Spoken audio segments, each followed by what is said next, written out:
Right, so this discussion is going to be recorded. Right, Yes. because this discussion is going to be recorded, then you'll have access to the recording during your own leisure.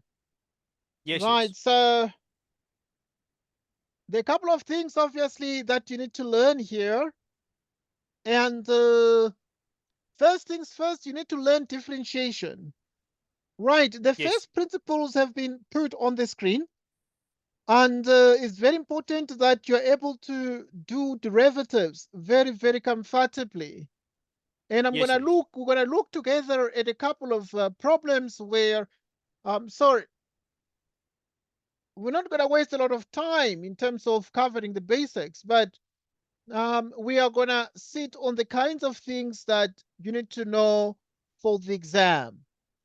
Yes, Right, yes. and what are the things that you need to know for the exam? In terms of differentiation, because your exam paper is on that, you must be in a position to perform derivatives using notions of what you call the chain rule and multiple other rules. Okay, let's give Ye- some examples. Right, I'm going to give some examples of derivatives like number one. Okay, we are saying, in other words, the question is find dy dx. Right, in number one, you're given y equals the square root of sine 2x. Yes. The ln of the natural log of the square root of 1 plus 3x. Okay, let's look at these examples and we look at the solutions to these. Right, the approximate starting time now is about 1910. Yes. All right, we must be here for like 2 hours. We shall solve a lot of questions together. Okay, just to make sure that you're better prepared. But first, we must just understand differentiation, then move to integration and other chapters. Right, Yes, now, yes. for example, given y equals the square root of the sine of 2x, these can also be written as the sine of 2x to the power 1/2, like so. Yes.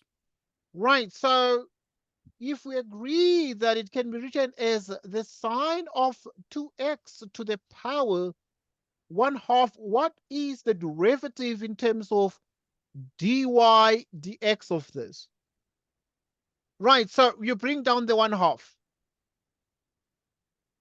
and Yeah. you keep the inside the same. You subtract 1 from the 1/2, getting 1/2 Minus one minus and a 1 half. is Yep. minus 1/2. You multiply by the derivative of the inside, like so. Yes. So that if you have dy dx is 1/2 the sine of 2x to minus 1/2, the derivative of sine is what? Is cosine. Yes, cosine. Sorry, yeah. Yeah, it's cosine of 2x, and we multiply therefore by the derivative of 2x. Yes. Right, so that in the end, what we're getting is 1/2 times the sine of 2x to minus 1/2, the cosine of 2x times 2. And this is the answer. Yes. Right, this is the answer, and this answer can be written differently, or it can be written in many forms, because you can write it as dy dx. Now, the fact that here you have a negative power means that you can write it as 1/2 1 over the square root of Yes. the sine of 2x. Then you have 2 cosine 2x. And write it as 2 cosine 2x. Now the 2 cancels, giving us dy dx is the same as the cosine of 2x divided by the trigonometric sine yes. of 2x, like so. So this is the answer to this question. Right, so this brings us to some basic rules that we need to learn. For example, we need to recap on the multiple rules that pertain differentiation. So it's very important to revise together the basic rules of differentiation. Let's look at some revision.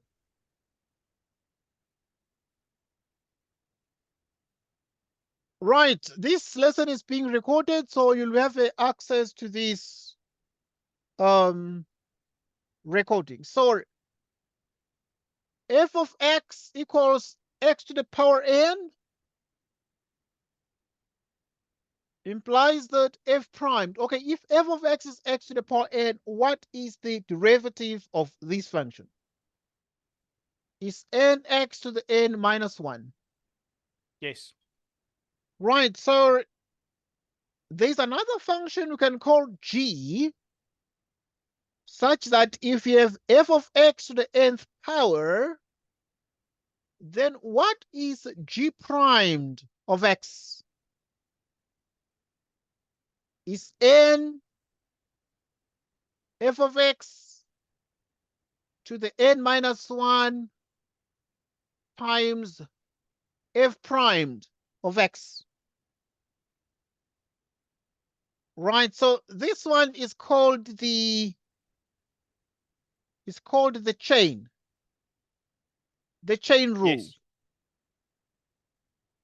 Right, so there are a couple of rules we need to learn, like sometimes they become tricky in the exam, and we're going to look at some of these problems. All right, if they give you a number to the power f of x, what is the meaning of this? What is the derivative of this? Okay, let's write it properly. Somebody gives us a function f of x. It is a number to the power g of x. What is f prime of x under this condition? Right, so f primed of x is going to be the same as what? It's going to be the same as g primed of x.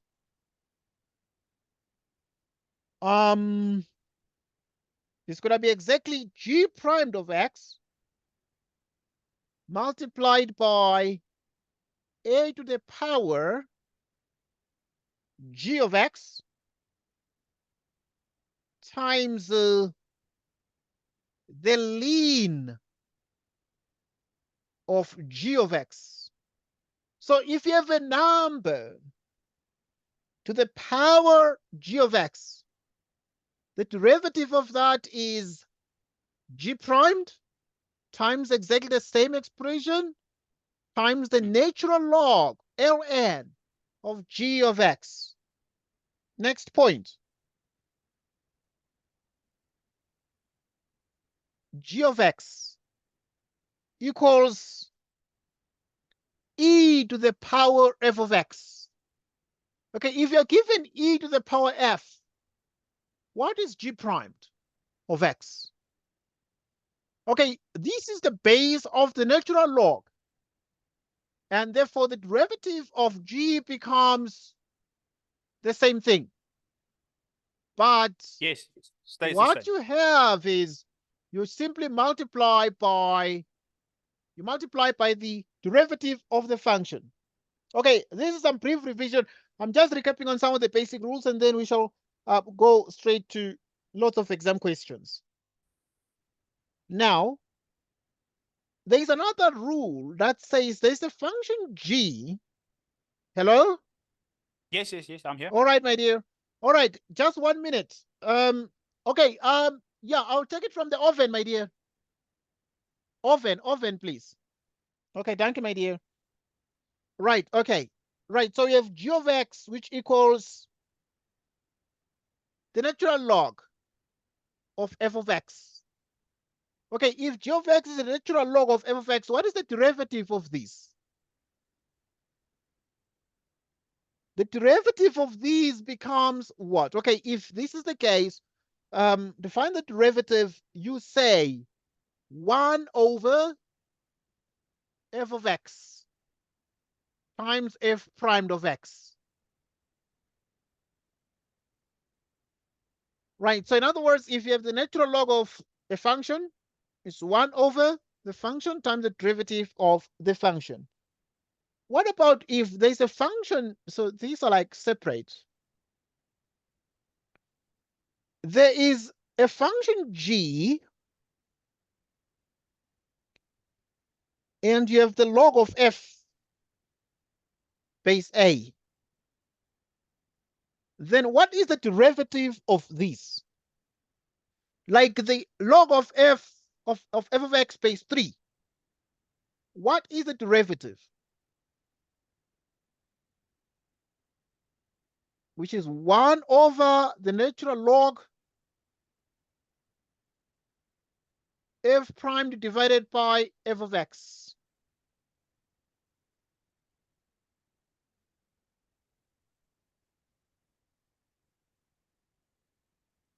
Like this. Okay, what about if there is a function g of x and it is the same as the sine of f of x? Then the derivative of g, okay, the derivative of the sine is cosine, but you then multiply by the derivative of the argument of the function, and you have cosine f of x. There is a function y. If you have cosine of f of x, what is the derivative of these in view of dy dx of this? So this is minus the sine. Okay, the derivative of cosine is what? Is minus the sine. Right, but you multiply by the derivative of the argument. So it's minus the sine. So you put a minus, but you multiply by the derivative of the f, and then you multiply by the sine of f of x. Now, there's another function, the tangent of x. What is the derivative of these? dy dx of this. Okay, is the secant squared times f primed. F primed times the secant squared of f. Like this. Y equals the cosecant. What is the derivative of the cosecant function?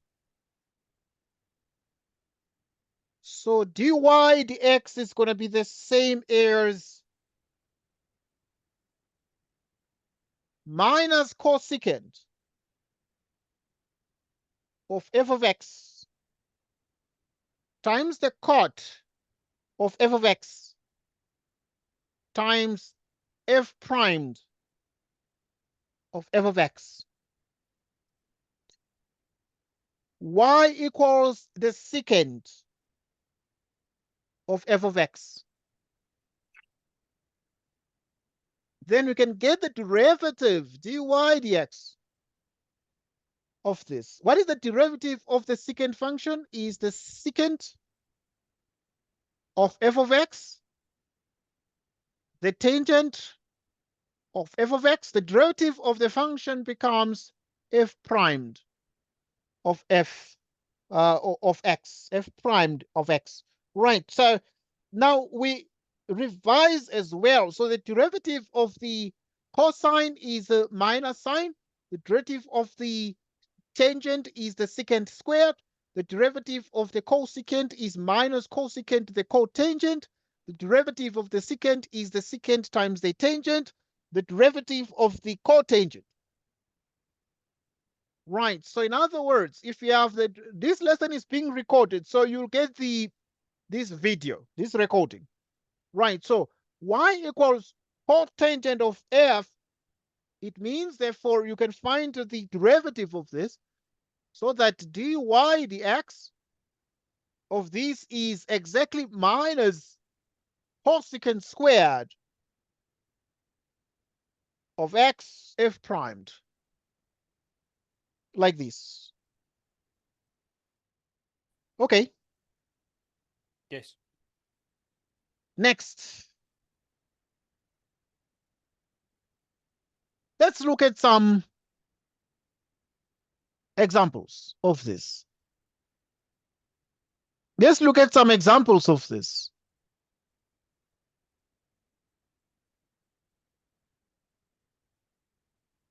Right, so, and you were asking the question here to say find dy dx.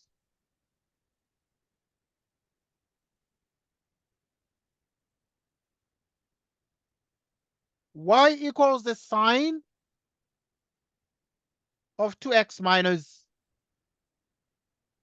3, the sine of 7x.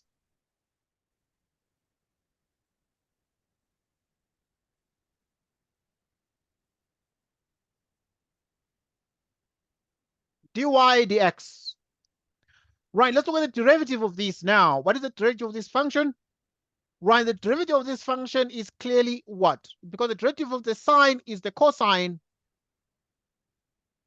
Right, the cosine of 2x. Cosine 2x, yeah. And then you multiply by the derivative of the sine, or of the 2x. What's the derivative of the 2x? It's 2 with respect to x. Yeah. Right, and then the derivative here, 3 is a number. So the derivative of the sine is again the cosine Cosine of 7x. The derivative of 7x is only 7. 7.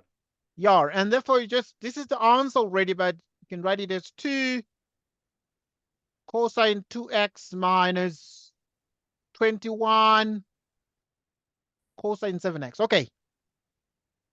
I want us to spend a bit more time on questions that are extremely, extremely important. Advanced questions. Advanced questions. Right, we shall spend a bit more time on advanced questions. Next question. Right, so we're looking at a little bit more at examples. Right, looking at the examples, we're looking at the first one.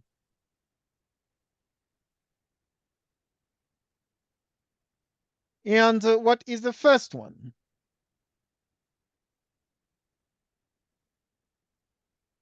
And here is the first one. And the first question is going to be on multiple. We're going to do also integration. So determine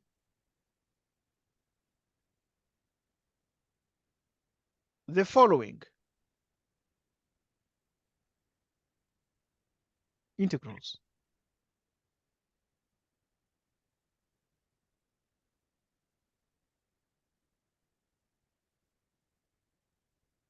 Okay, we have this one.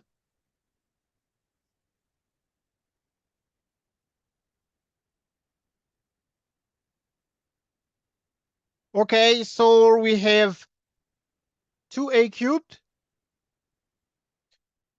plus 3bx squared plus 6cx plus d. Okay, we need to solve this one.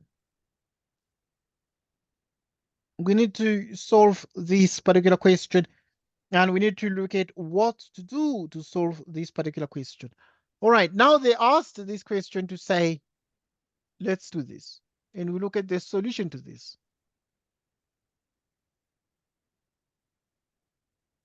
Right, so a problem like this now requires us to look very carefully and realize that we have a square root and we have something outside the square root. So what we do here is we let u be what is under the square root. Yes. So u, because the derivative of what is under is going to bring what is outside. So 2a cubed 3bx squared 6cx plus d. du dx. The derivative of this one with respect to x. So the derivative of this one is 0. The derivative of this one, 2 by 3b. Derivative of this one is 6c.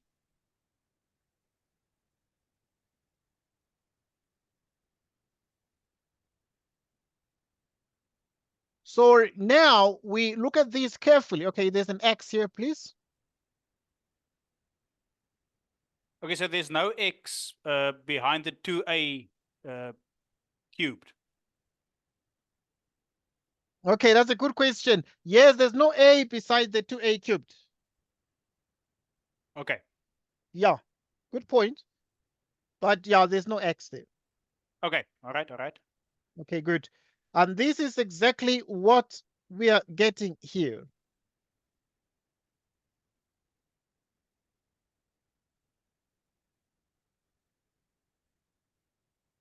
Okay, okay, that's a good question. There is a small typo in the question.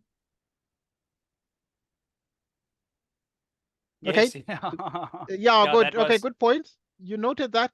Yeah, but there's a small typo here. It's ax cubed, Yes.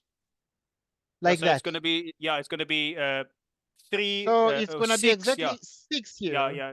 Yeah. Yeah. Yeah. It's also going to Yeah, be good. I'm 6, happy that you 6a. realized that because yeah, somebody omitted something because I'm taking it from the question paper.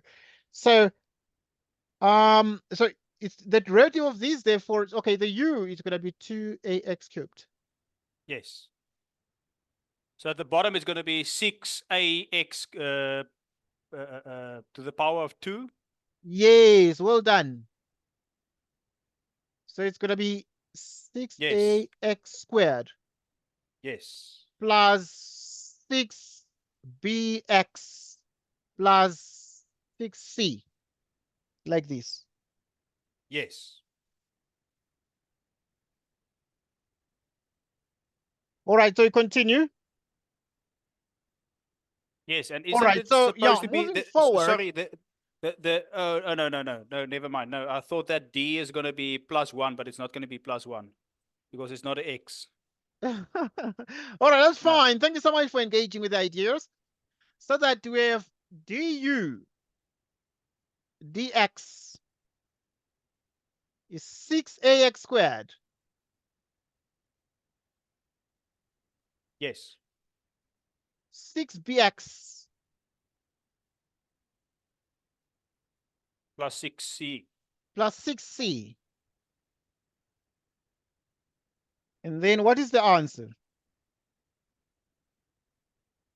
Okay, so yeah, we can write this in many ways, but we can factor out, 6. we can make dx the subject, Yeah.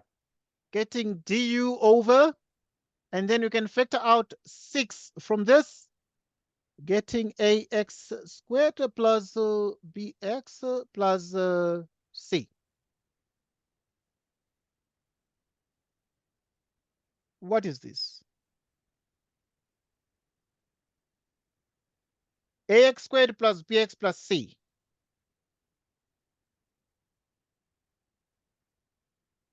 Right, and then you have the square root of u. Right, Yes. and then the dx is exactly going to be du divided by 6 ax squared plus bx plus c.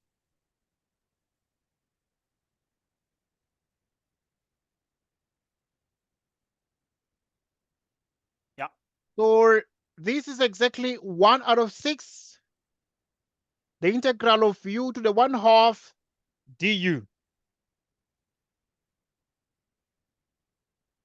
Yes. And therefore, I'm glad you're able to follow this 1 over 6 u to the 3 over 2, but you divide by the same thing, plus c. Okay, so we always, this is the law of integration. So you always divide by the same thing. So this is 1 over 6. Because you are dividing by 3 over 2, you're multiplying by the reciprocal. Yes. U to the 3 over 2 plus c. Okay, so 2 divides here, giving us a 9.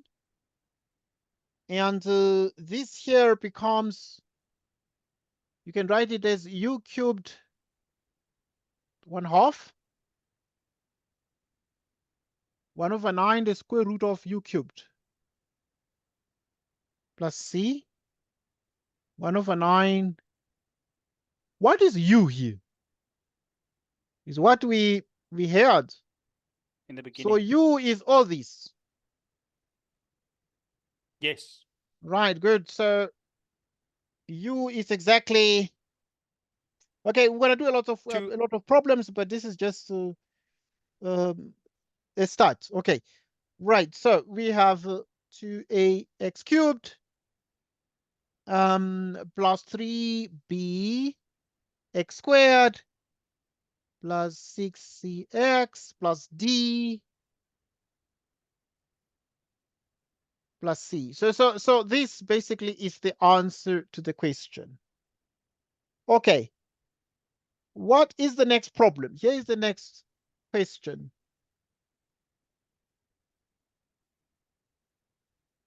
We're looking at example 2 now.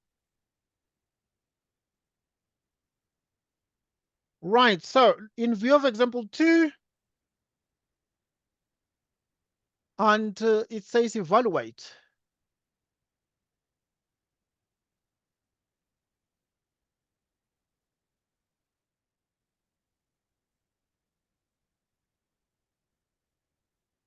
Tan squared of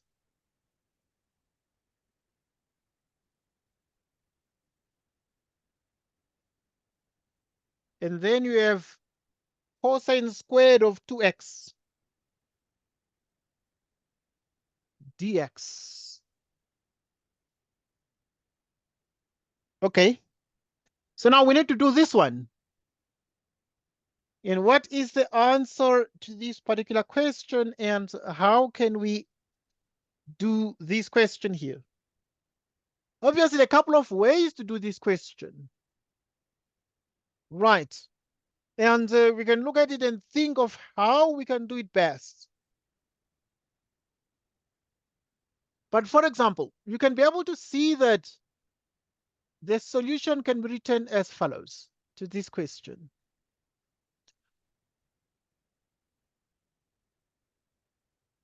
You can write the question, the integral of this, tan squared of 2x minus 9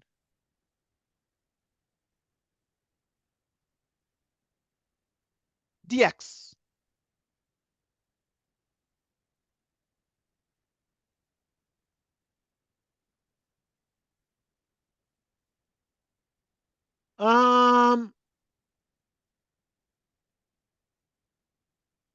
So you have these, then you have 2x minus 9 dx.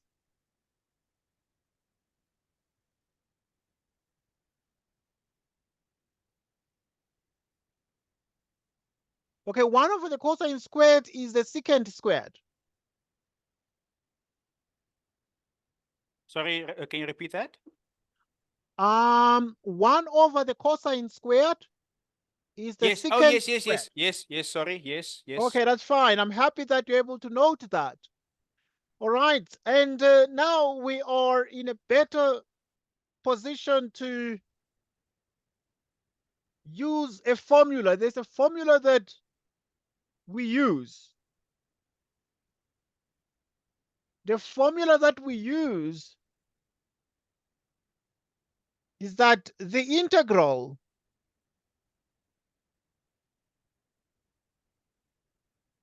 of, if the derivative of a function sits here, and you have f of x, which you square, minus a constant squared,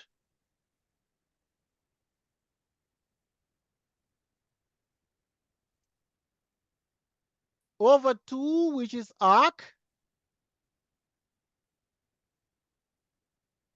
the hyperbolic cosine,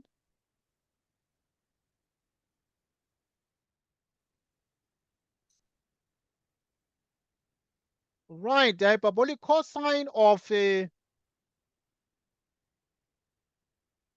f of x out of a plus f of x over 2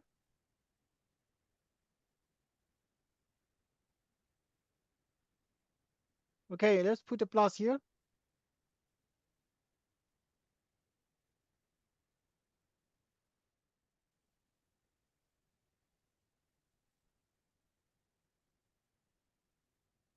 So this one is f of x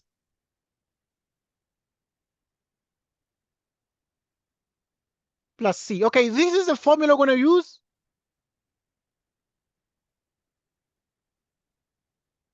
Hence, if you have the integral of the secant squared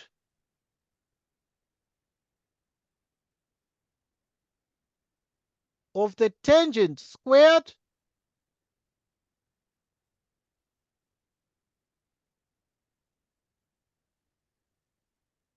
okay, so we can see therefore that this 9 can be written as 3 squared.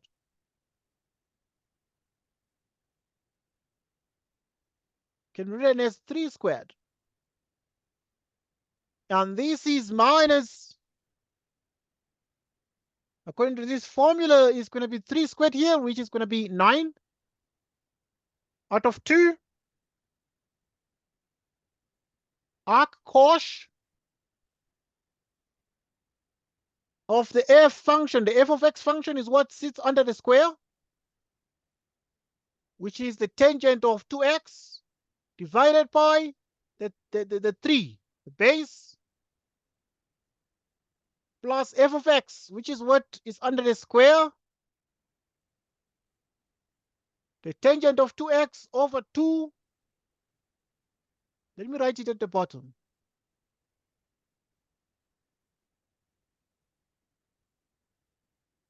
Which is the tangent of 2x over 2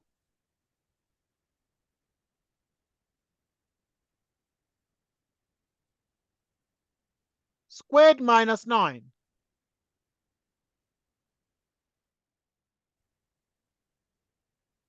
Okay, so that is the answer. In other words, the integral of this here is exactly this.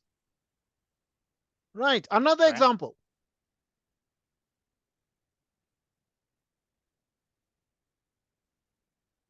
Another example on integration. Okay, let's look at these indefinite integral.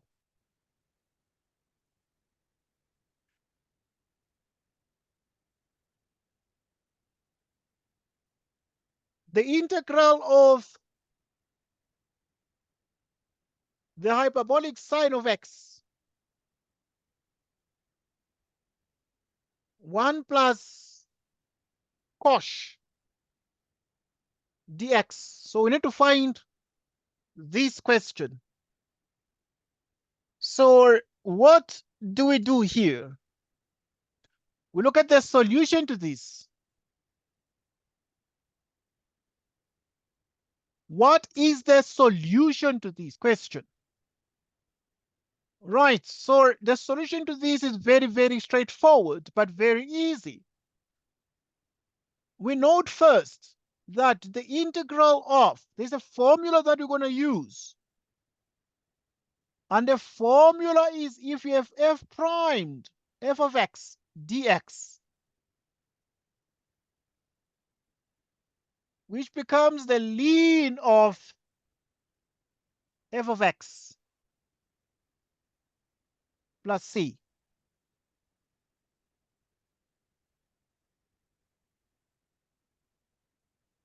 So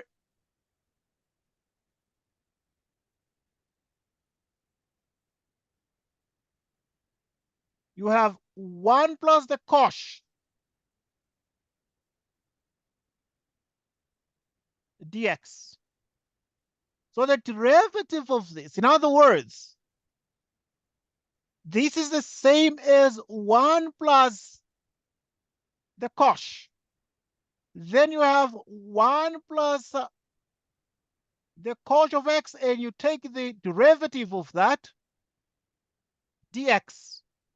And now, according to this formula, because the derivative of the cosh is the sinh, the hyperbolic sign, so that this is the natural log of the denominator.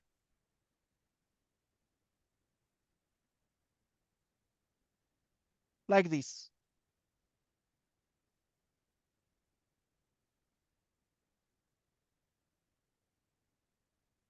We continue. The next example. The next example. The next one is a definite integral. A definite integral, an example.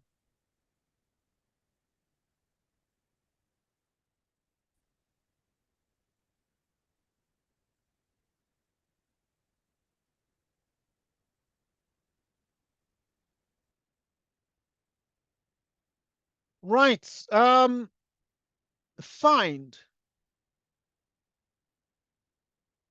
the integral from 0 to pi out of 4 of the sine cubed times the cosine cubed of x dx. What is the integral of this? What is the integral of this? Okay, very straightforward. Let's look at the solution.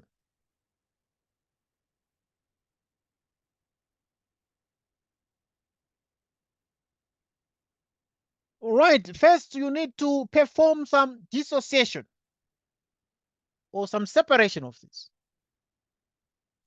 So you note down this integral here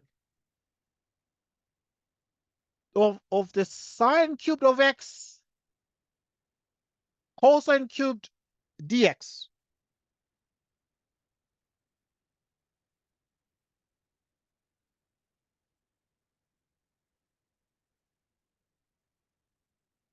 The integral of 0 pi over 4. You can keep the sine cubed here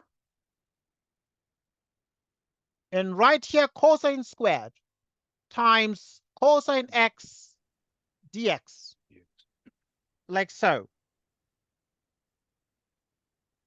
Right, and upon further examination of these, we can see this integral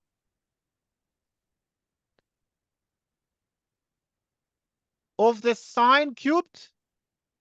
Cosine squared is 1 minus sine squared of x times cosine x dx, like so. The integral of these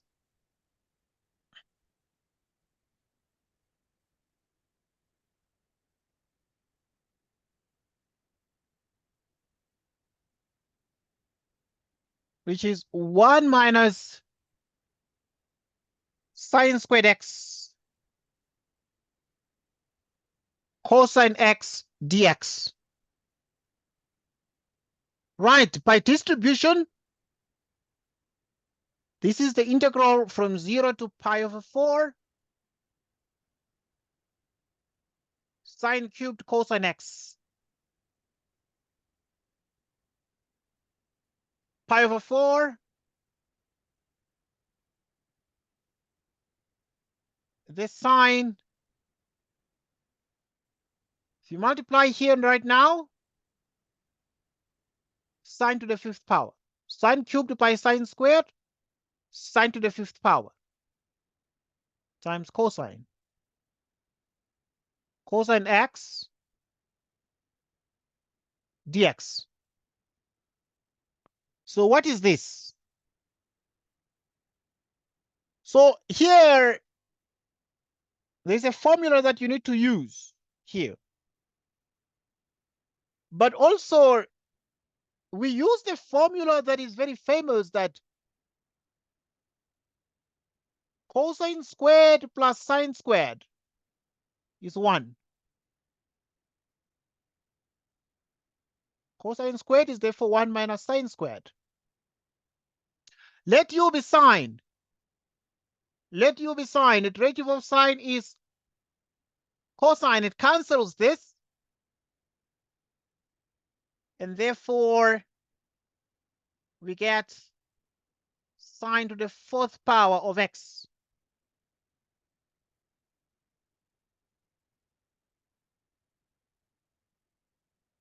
Sine to the 4th power of x.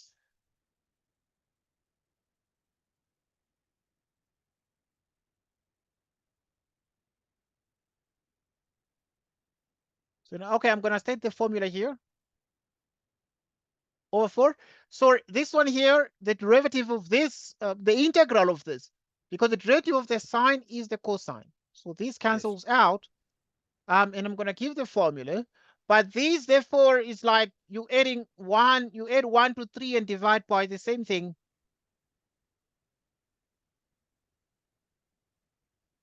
Pi over 4.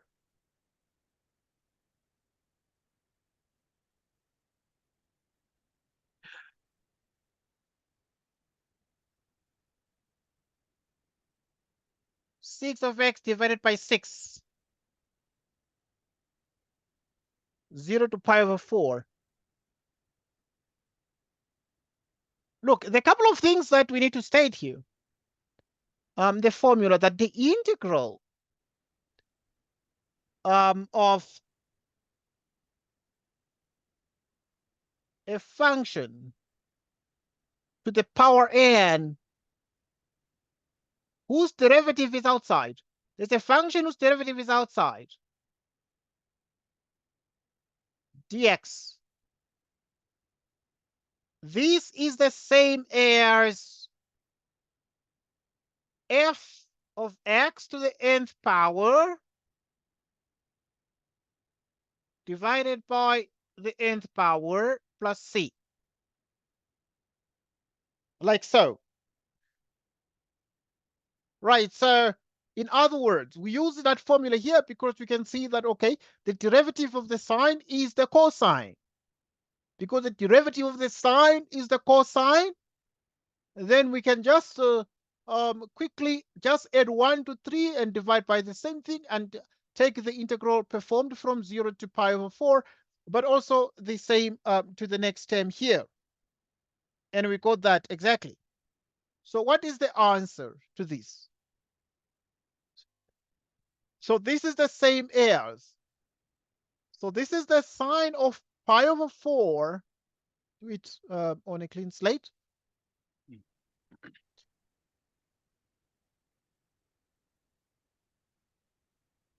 So this becomes the sine of pi over 4 to the 4th power minus the sine of 0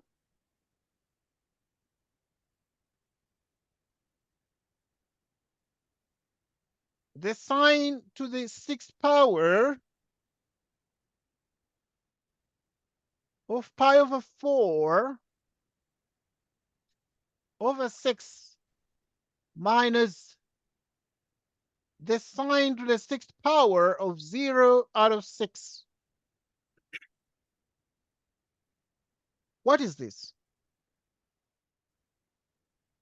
This is exactly the same as the sine of 0 is 0. So Yeah. this nullifies and becomes 0. And what are we left with exactly at this point? We're left with 1/4. The sine of pi over 4 is 1 over the square root of 2 to the 4th power. 1 over 6. 1 over the square root of 2 to the 6th power. If you raise this to the 4th power, the 1/2 is just going to become like,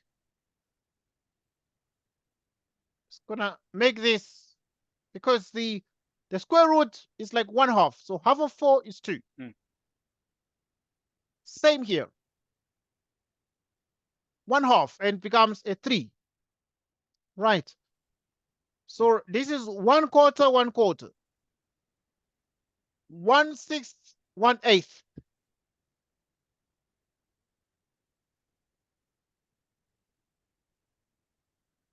1 out of 48.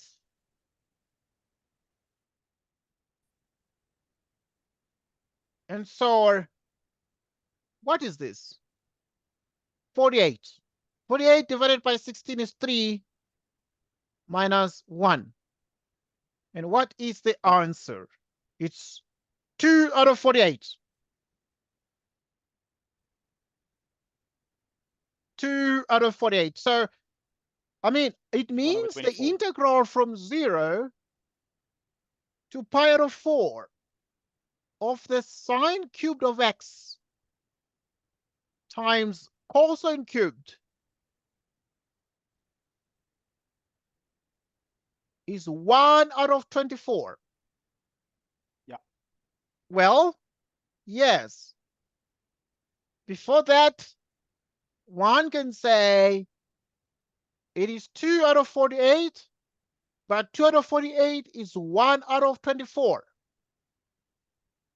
And 1 out of 24 is approximately 0.042, but yeah, it's enough like that.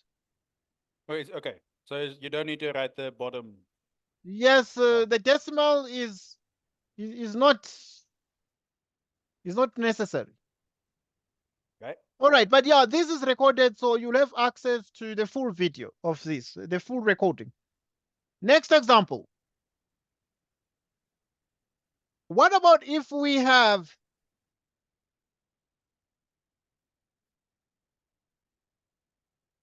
the integral?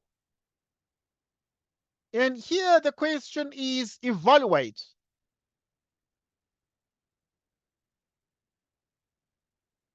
the integral of dx divided by x squared plus 4x plus 20 plus 4x plus 20.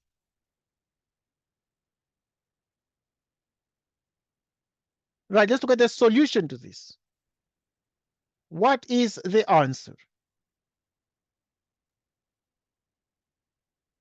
Okay, this is very, very easy.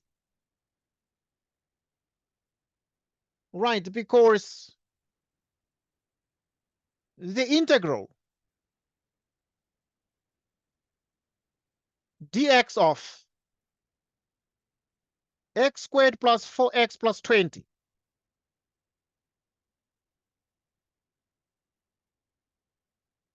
is the integral of dx divided by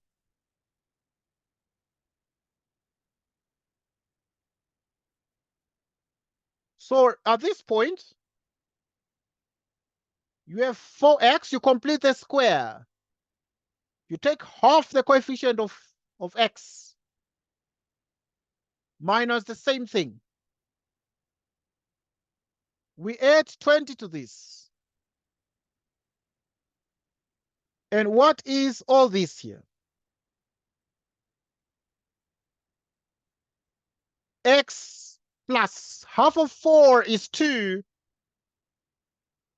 You put all these three together. Minus half of 4 is 2. You square 2, you get a 4. Plus 20. And this is the integral of dx divided by x plus 2 squared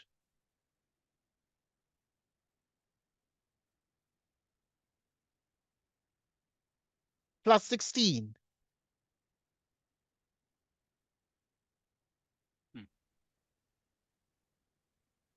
And what is this?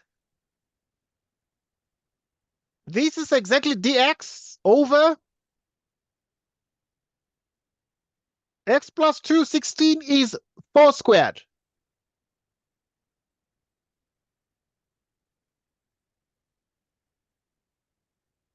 And so there's a formula.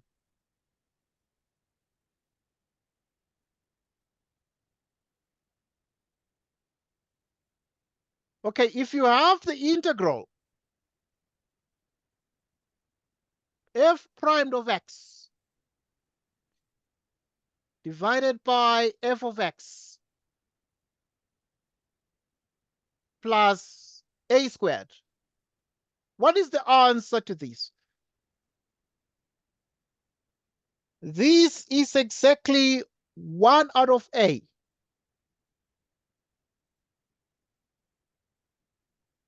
Arctan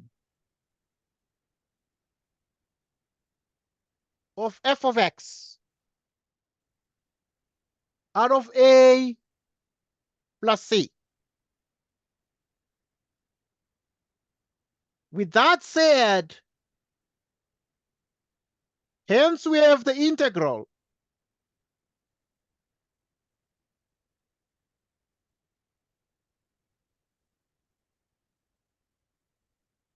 so the integral becomes the 4 squared here. You can write that one down here.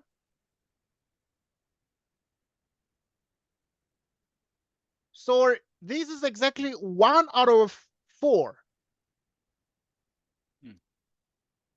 Arctan of f of x, which is x plus 2 divided by 4 plus c. So this is the answer to the question. Right, so there's something we call implicit differentiation and the implicit function theorem. So the next thing we're going to discuss is implicit.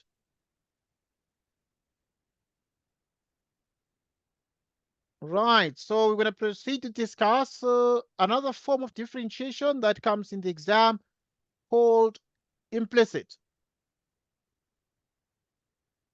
differentiation.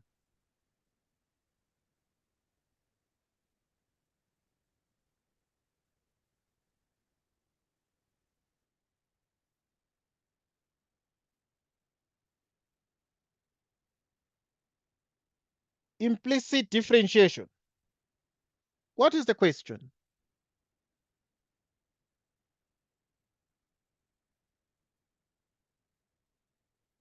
Find dy dx if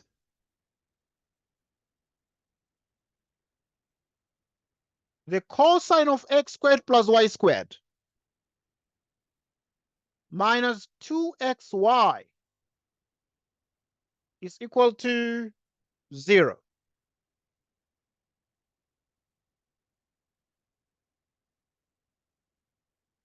Let's look at the solution to this.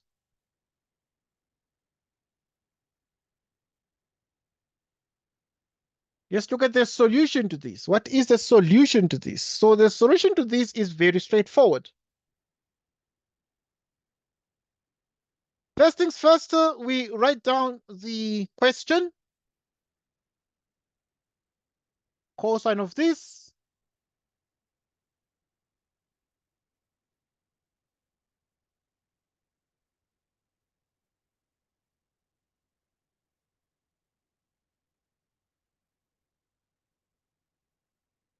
plus y squared minus 2xy equals 0. What is the derivative of this? First, we find the derivative of cosine. The derivative of cosine is minus sine. By the chain rule, we multiply by the derivative of the argument or the interior, the inside of the function, minus the derivative of 2xy equals 0. Minus the sine of x squared plus y squared.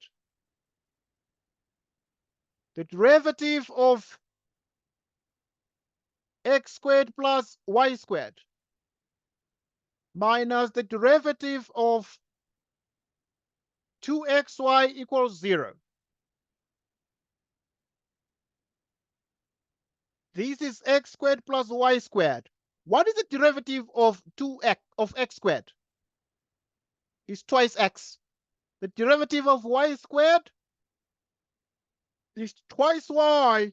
By implicit differentiation, we multiply by dy dx minus. Now we come and we put an open parenthesis, and we can put the 2 outside. What is the derivative of the xy? The derivative of the x is 1. 1. By the product rule. And then we have x. The derivative of the y is dy dx. We used the product rule here, and the right-hand side is identically 0, like so. We perform distribution. And this means we have minus 2x, the trigonometric sine of x squared plus y squared, minus 2y the sine, x squared with y squared, dy dx, 2y 2x, dy dx equals 0. Okay, so you have dy dx here. Factor out dy dx as a common factor. We're left with minus 2y x squared plus y squared, which means here you have 2y plus 2x the sine of x squared plus y squared.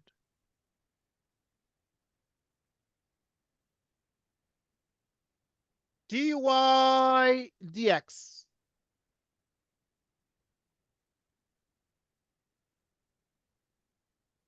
Two y plus 2x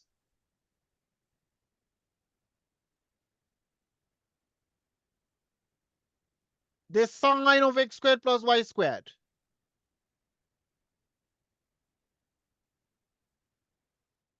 You divide everything by this. What do we divide by? So we divide exactly by this expression. So what is this expression? So it's minus 2y sine. Minus 2y the sine of x squared plus y squared. Minus 2x. Like so. 2 is a common factor right through, meaning dy dx is y plus x, the trigonometric sine of x squared plus y squared. This is divided by, now the 2 is going to cancel out because every term has 2, meaning we have minus y, the trigonometric sine of x squared plus y squared minus x.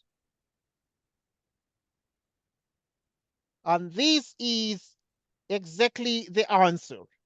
But I must indicate that this answer can be written in many ways. For example, Another student can write the answer as dy dx. You allow the negative to go up. So you have minus x, the sine of x squared plus y squared, divided by y, the sine of this, plus x. Like so. And this is the answer. But this answer can also be done in 3 steps. In 3 steps. Right. There's another formula we use called the implicit.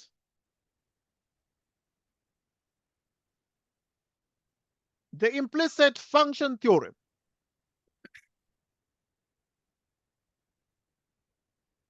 Right. So the implicit function theorem is a very powerful theorem that we sometimes call the bulldozer theorem.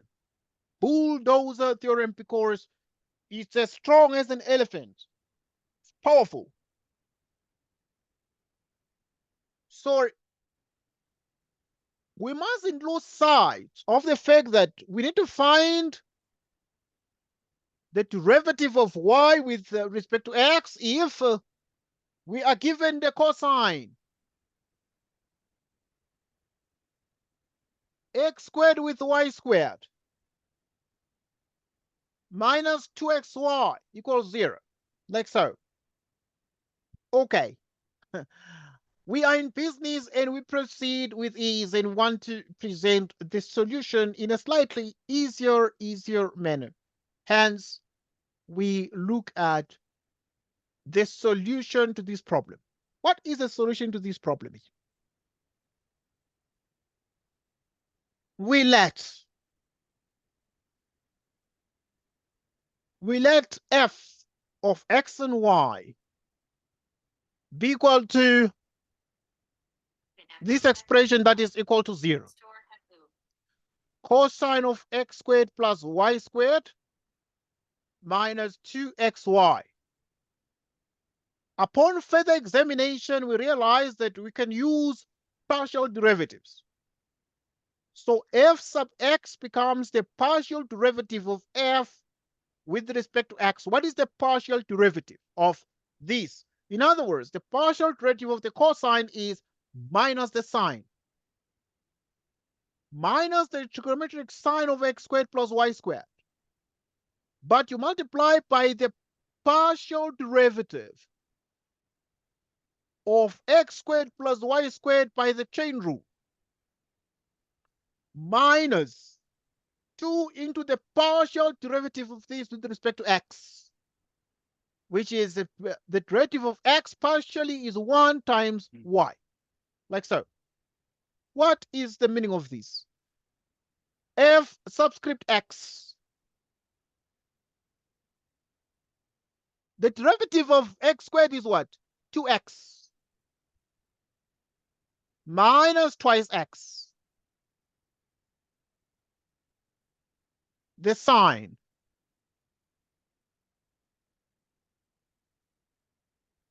like this, minus 2y like this, and the multivariable function we got, which is cosine minus that. Cosine of x squared plus y squared minus double xy is a multivariable function. It is a bivariate function. But from this bivariate function, we want to find f sub y, which is the partial derivative of f with respect to y. What is the partial derivative of the cosine? Is minus the sine of x squared plus y squared times the partial derivative of x squared together with y squared minus 2. The partial derivative of this with respect to y is x times 1. Y. F sub y. What is the answer? The derivative of this one is y. Because it's y here, it must be y there. Must be y here. Partial derivative with respect to the implicit variable y. So that the derivative of this with respect to y is 2y times this. So it's minus 2y. So it's minus twice y, the sine of x squared plus y squared. F sub x.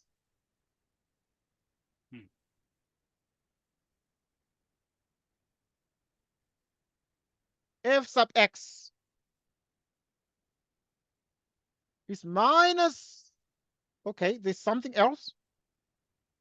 Because now this is going to be there, but there's minus 2x for the fy. So this is minus twice x. So this one is twice x, the sine of x squared plus y squared minus twice y for the sub x. Twice y for the sub x. What does the implicit function theorem say? By the implicit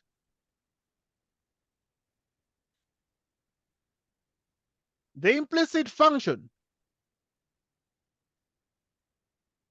theorem, dy dx is minus fx fy, like this. So what does this mean? It means dy dx, the derivative is minus fx fy, which is minus. What is f sub x? What is it? F sub x is minus 2x, the sine minus 2y. Minus 2x, the sine minus 2y. What is f sub y? Minus 2y, Minus 2y. the sine minus 2x. Okay, we are here. We multiply through by the negative.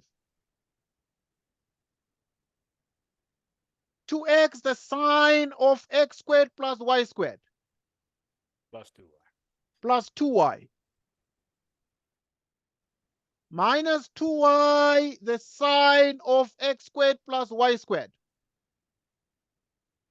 Minus 2x. How different is this answer from the previous one? Let's check. 2x, 2y, 2y, 2x with negatives in the denominator. We check.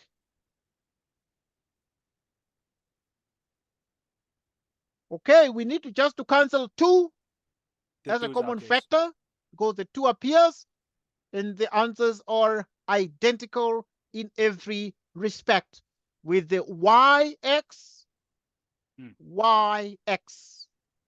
So we proceed to do exactly that. We can see there's a common factor so that we have dy dx. What is a common factor there?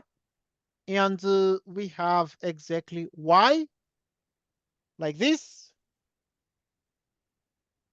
We have exactly the y, and write y plus x, the sine of this divided by x plus y the sine of this, like so. But there's a negative in the denominator, just like that.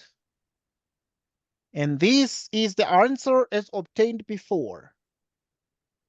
But we're not done yet, because there's something we call logarithmic differentiation. Something we call logarithmic differentiation.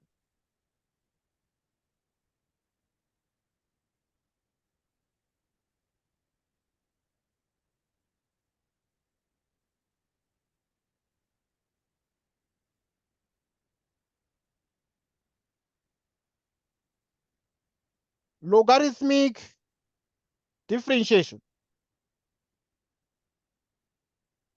So what do we do now?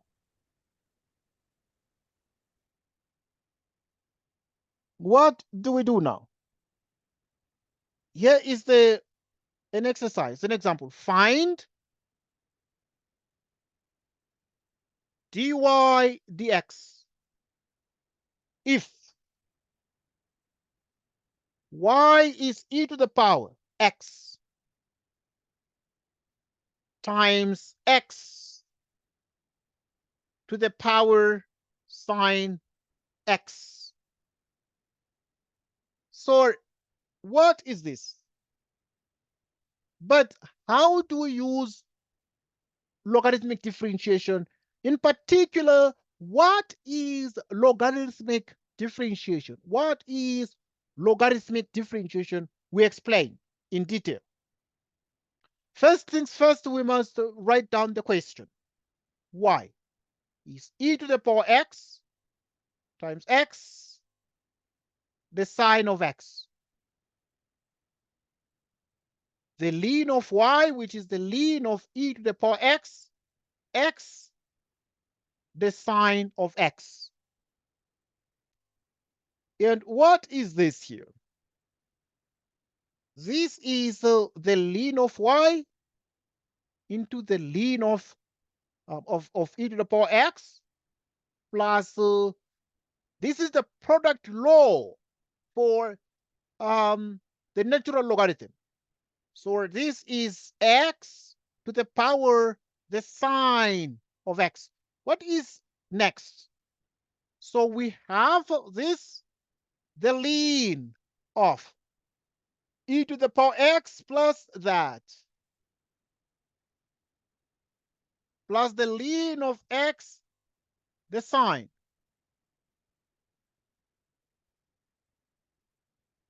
plus the sine, like this. So the ln here, the ln of e is 1, leaving us with x. And then here, this is sine x. So you have the sine of x times the natural log. Next step is to differentiate both sides of the equation, like so. X, the sine of the natural log. Now, let's find this. How do we evaluate this? The derivative of the natural log is 1 over y times dy dx, like so. The derivative of the x is 1 plus. And then now we can find the derivative of the sine. Here is a product, so we use the product rule. The derivative of the sine is the cosine times the natural log times the sine. The derivative of the ln is 1 over x, like this. 1 over y dy dx, 1 plus cosine x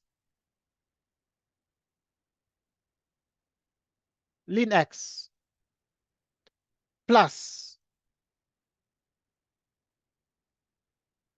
sine x over x.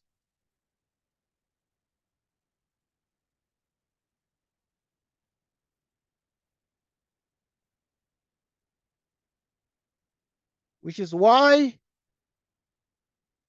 1 plus ln x cosine x, the sine of x over x. Upon further examination and analysis, we're able to see that y, the question, is e to the power x times x to the power the sine. E to the power x times x to the power the sine into 1 plus the natural log cosine x plus the sine of x over x, like so. And this is the answer. Okay, and we have got the answer. And we are done. But there is more to differentiation than meets the eye. The next example is testament to this. Another example. In this example, we analyze further properties of derivatives of the further arc functions. So in other words, we are asking the question, find dy dx if y is exactly the same as x the sine inverse of 1 over x. Solution.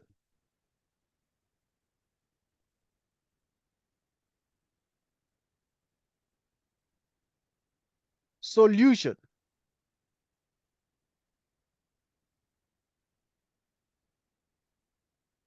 Sorry.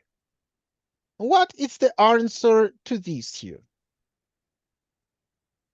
We're going to use the product rule. Y is x times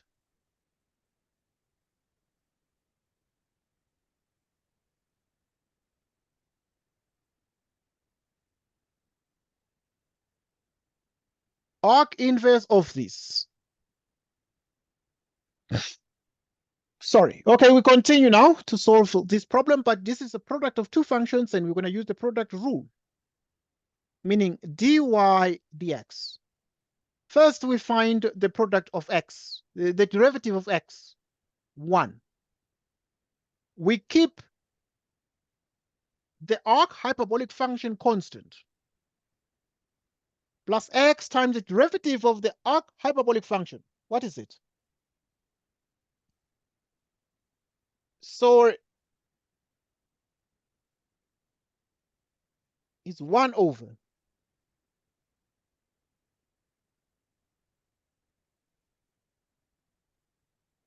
x squared plus 1.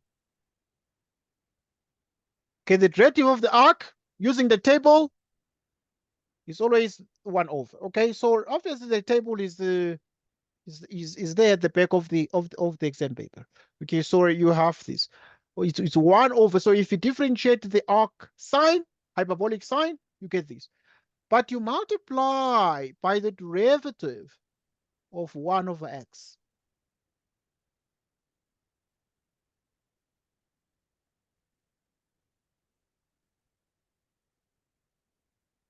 So we have this.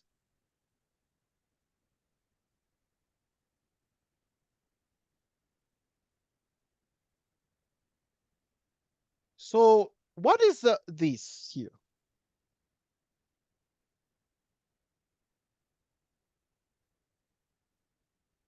Can write it as x over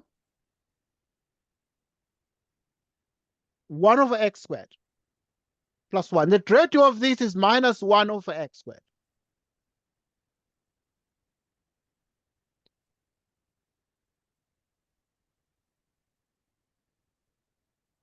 dy dx.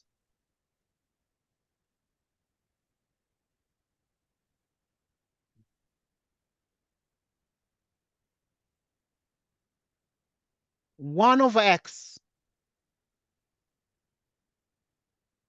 And then now you look at this and you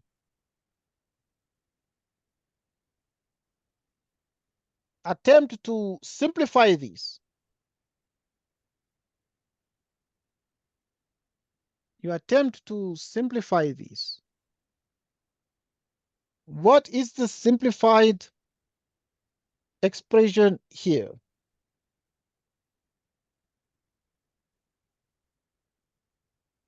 Let's analyze together. So this x is going to cancel one of them, leading to minus 1 over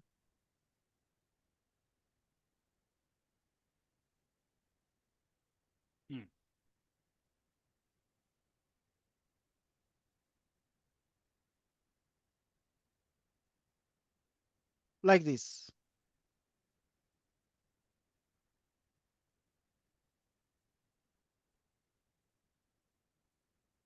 dy dx,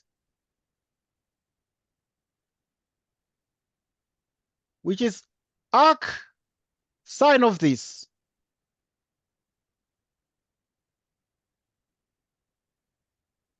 So you can pull out here 1 over x squared. You can just leave it like that. 1 over x squared plus 1. It's enough. So this is the answer to this. This is the answer to this.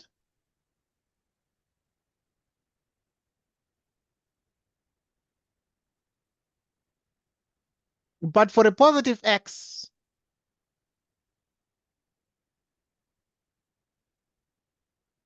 you can have x and you factor out. You factor out 1 over x squared. The square root of the x squared is gonna, for a positive x, become this. You factor out 1 over x squared. Here we have 1 and x squared.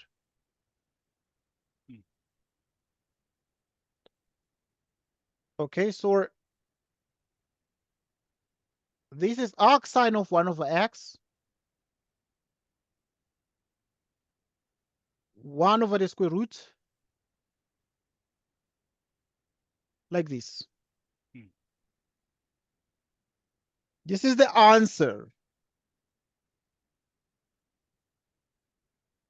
There are certain things that we need to learn. And we shall recap and expand on these, but there are certain things we call the Maclaurin series expansions. Let's discuss Taylor and Maclaurin expansions. We look at an example.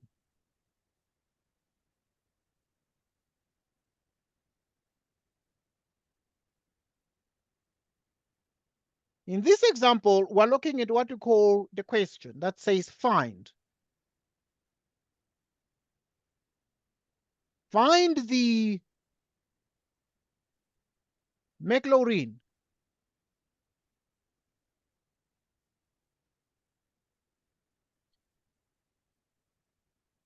series expansion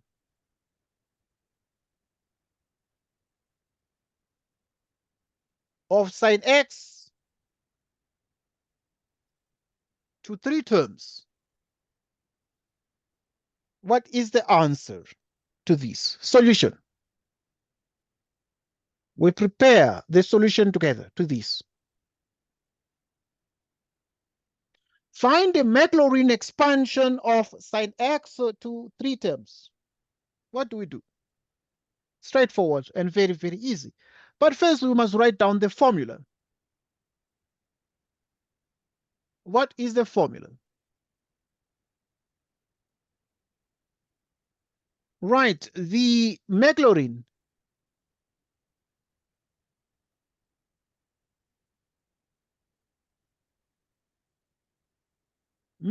series formula.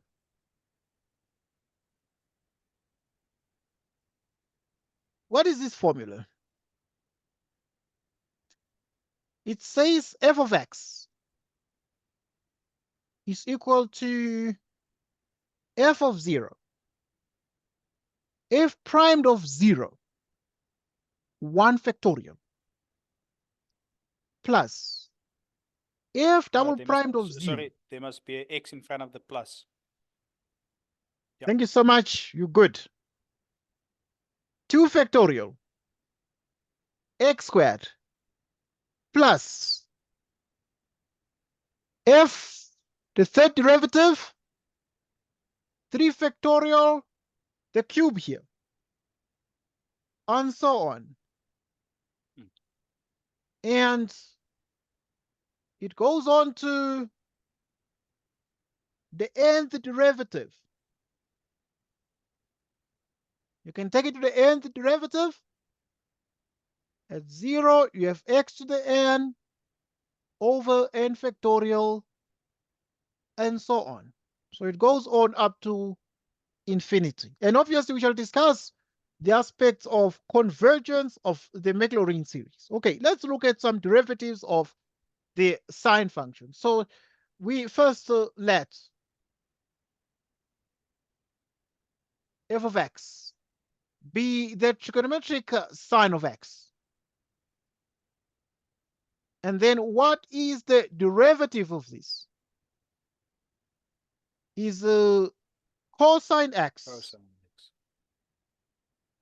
What is the second derivative of this? Of the derivative of the cosine is minus sine x. the sine of x. Okay, let's do just a little bit more. What is the third derivative of this? Is minus cosine. Let's look at the fourth derivative.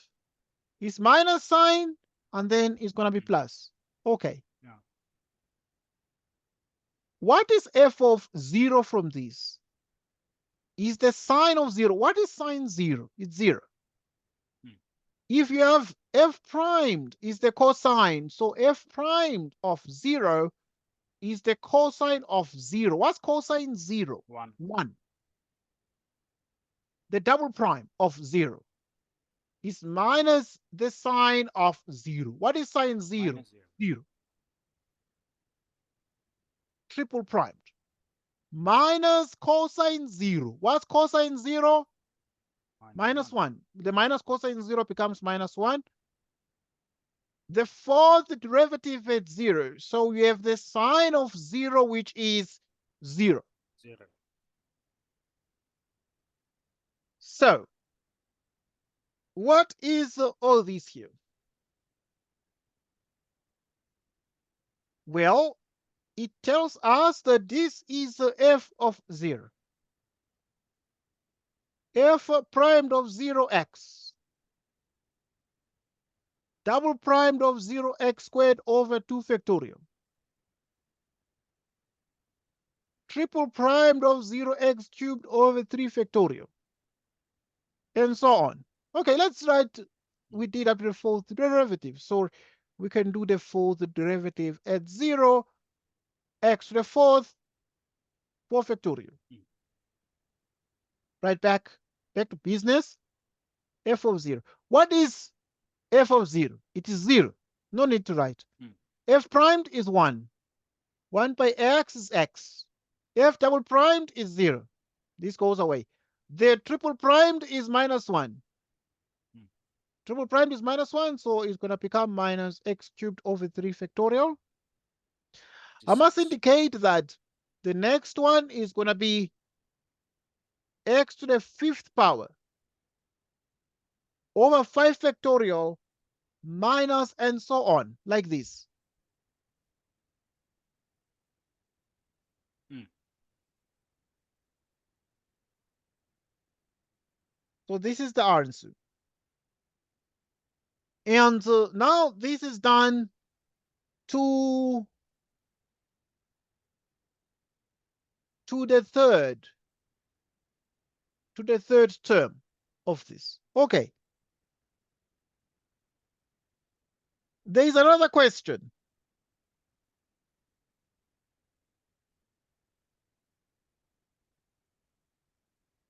Use your answer.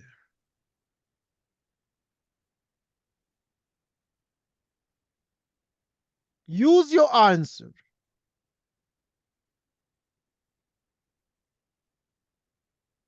to write down the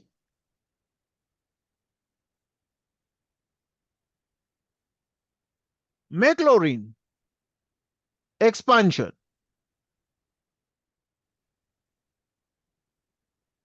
for, okay, we want to do sine x over x. What is the Maclaurin expansion of sine x over x? Okay, so this is straightforward. Hence, if you have the sine x over x is 1 over x into, now you have the sine x, and we've already got the Maclaurin series of the trigonometric sine of x minus x cubed over 3 factorial plus x to the 5th power over 5 factorial.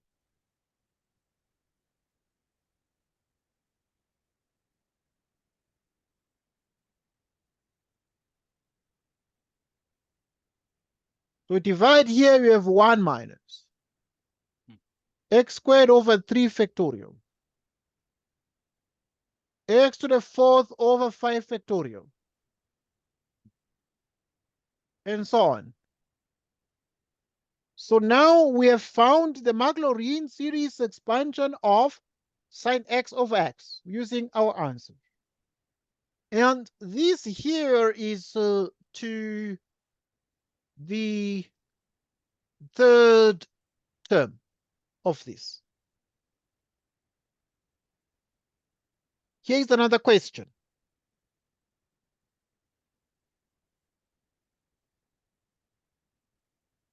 Hence, use your answer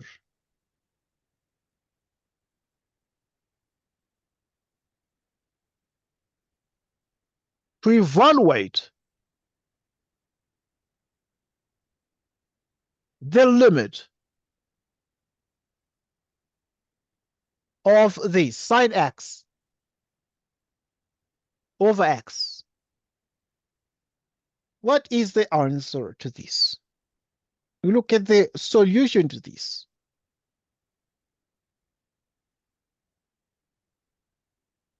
Right, so the solution to this is as follows. So we're looking at the limit as x approaches 0 of sine x over x.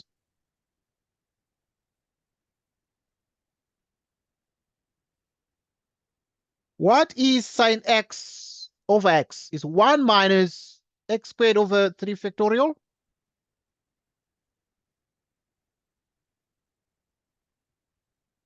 Plus x to the 4th power over 5 factorial.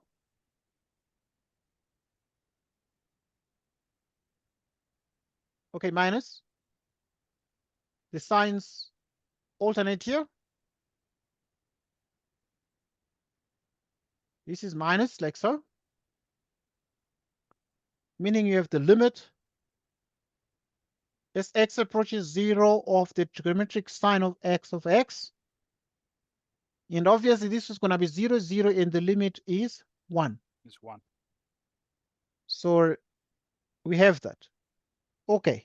Very, very easy. We are just, these are just warm up. We are just warming up. The next thing is we want to find the area enclosed. Here is another question. We must be able to find the area. An example on area.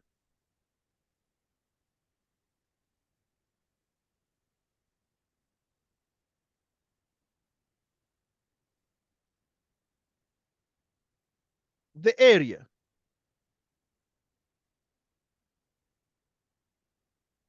enclosed by the curve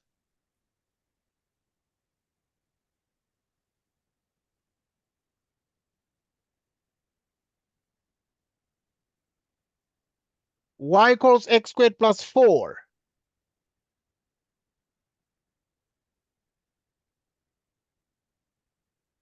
The x-axis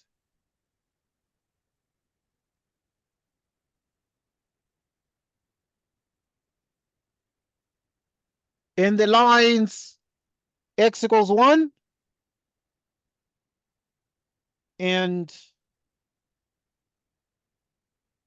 x equals 4 is rotated about the y-axis.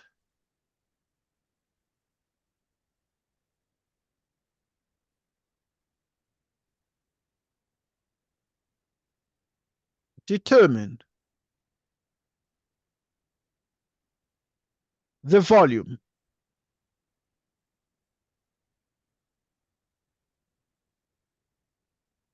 of the solid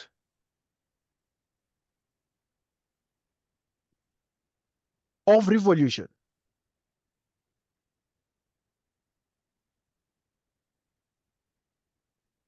produced.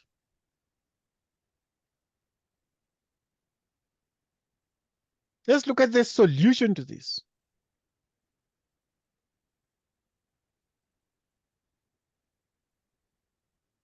The area enclosed by the curve y equals x squared plus 4, the x-axis and the lines x equals 1 and x equals 4 is rotated about the y-axis.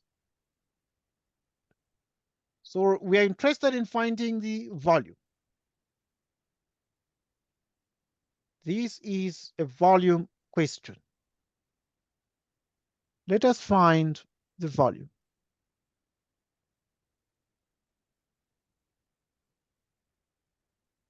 So we must have an idea of the picture. What is the picture?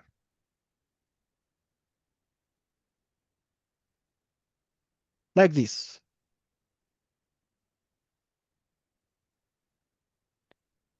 All right.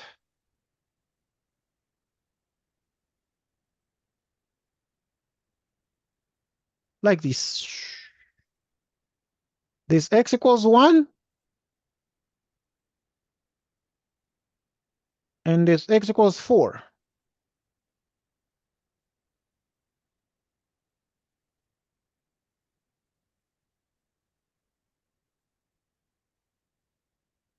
All right.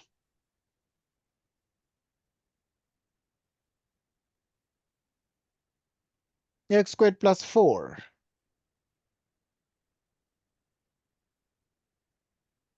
So let's find the volume here of this. All right, so there is a rotation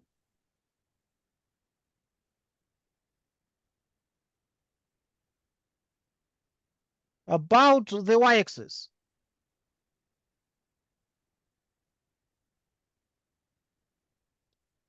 So a rotation about the y-axis is going to yield the volume 2 pi. You integrate from 1 to 4.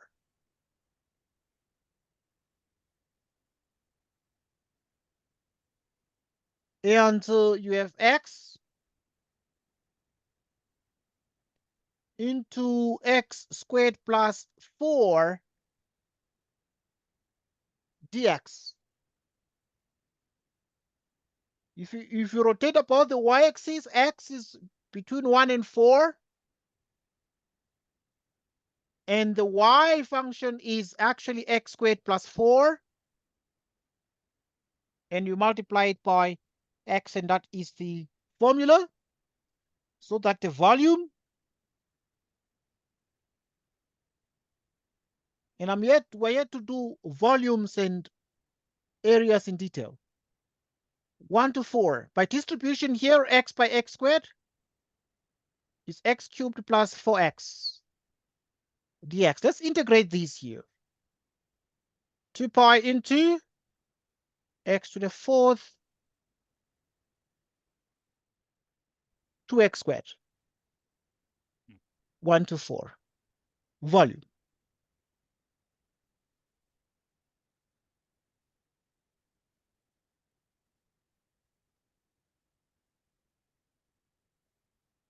Minus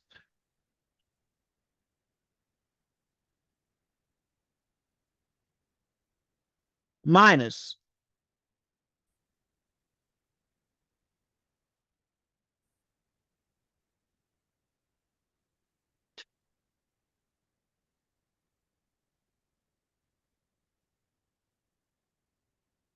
so that the volume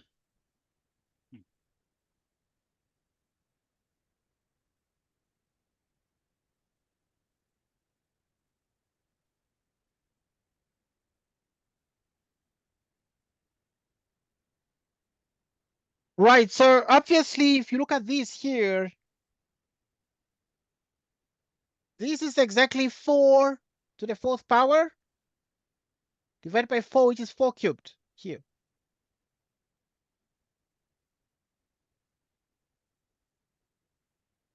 And then this one here is these 2 divides, giving us 4 squared, 16.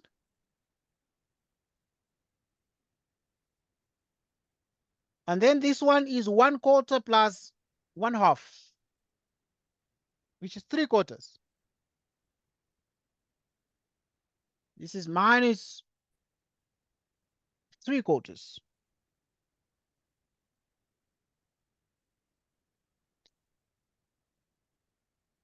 And so what you have here is 2 pi here. This is 64.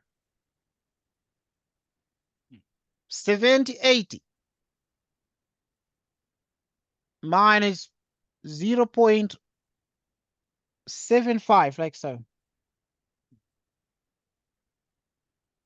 And then this is exactly the same as 80 minus 0.75. 2 pi into 79.25. I'm here to discuss what we call the washer method, the disk and the washer methods separately for volumes. I'm here to discuss those methods in detail so that one can understand rotations about different regions. Rotations about different regions.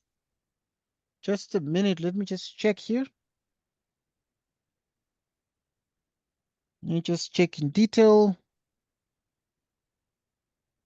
what happens.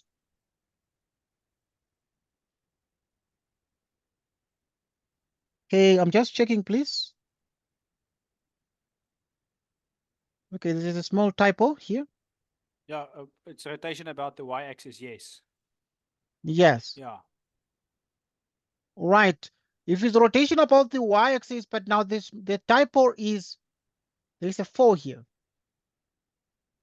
because it's 4. 4. Okay, there are different ways to do this, but this is surely one way. But I'm here to give details on this method of rotation.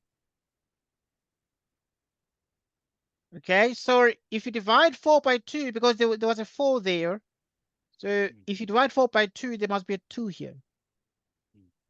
And then there's going to be a 2 here. And then there's going to be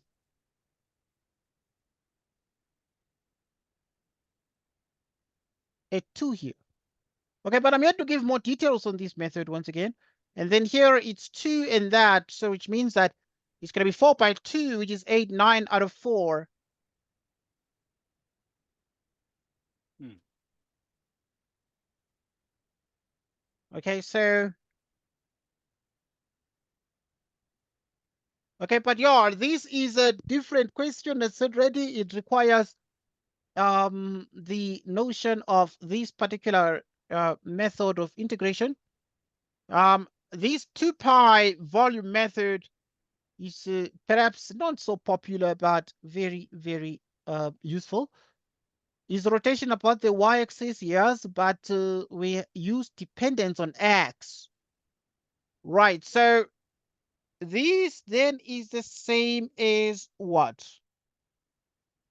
It is the 4 cubed, which is 64 plus 32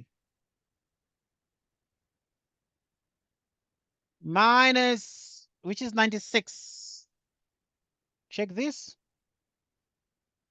64 plus 32 is 96.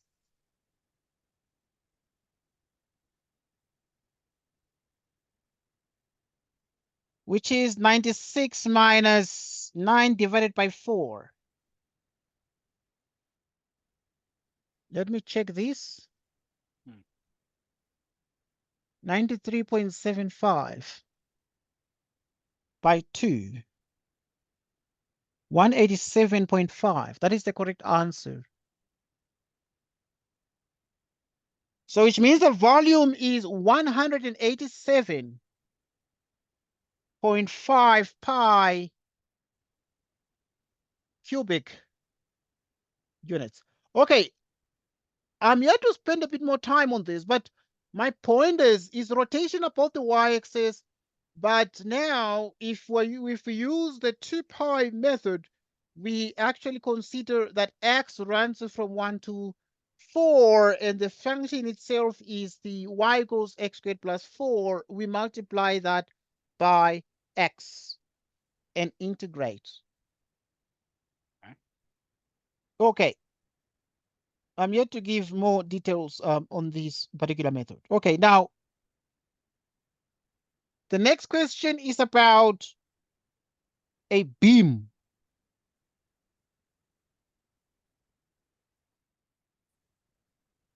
Another example.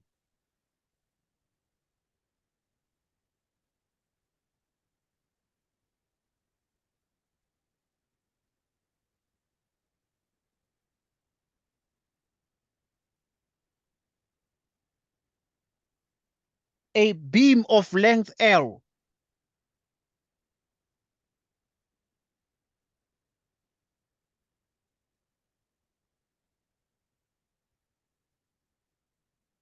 Has a uniform load.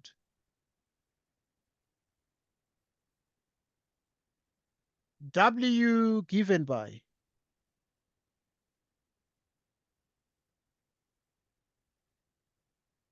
W equals W0, the sine of pi x over L, where W0 is a constant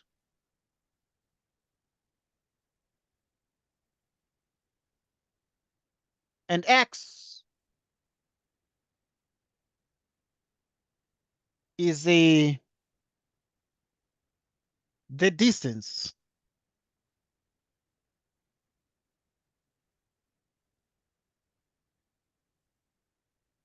along the beam.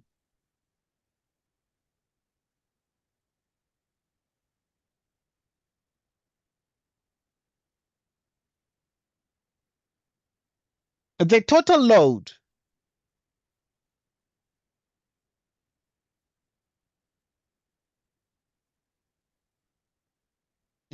load P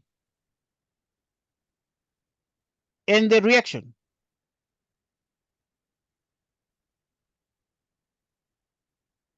the reaction R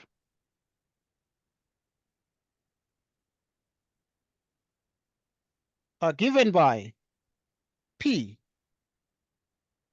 is equal to the integral from 0 to L of W dx. In which case, then, it is clear that the reaction is the integral from 0 to L of xw dx.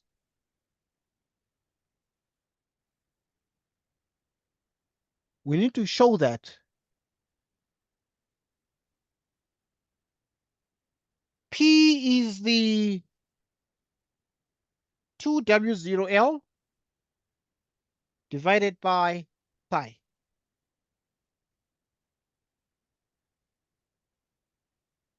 Let's do this question.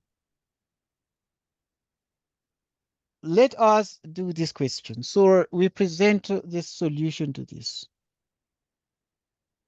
But not only these, there's another one, another question that we need to show that the reaction is W0 L squared divided by pi. Okay, so these are just integration problems, applications of integration.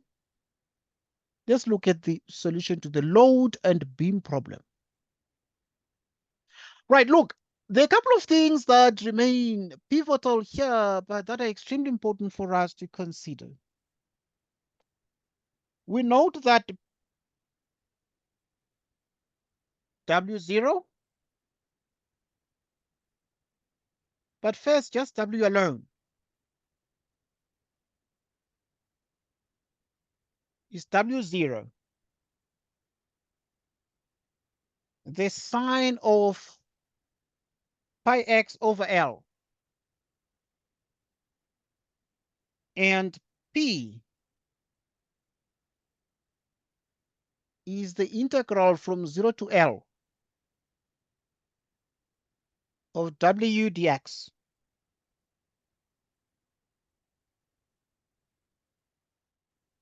So that now we can be able to find P by substitution, because W is W0. So wherever there is W, we put W0 times the sine.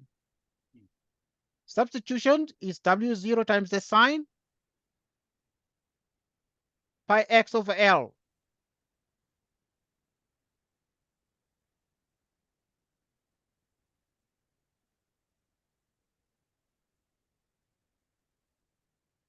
So we integrate these right now, and to integrate these is very, very straightforward. So W0 is a constant. Can pull it out. If you integrate these here, the sine, it becomes minus cosine, but you divide by the coefficient of x. So which means that it becomes L over pi inverted. It becomes the other way around. But the integral of the sine is minus the cosine by x. 0 to L.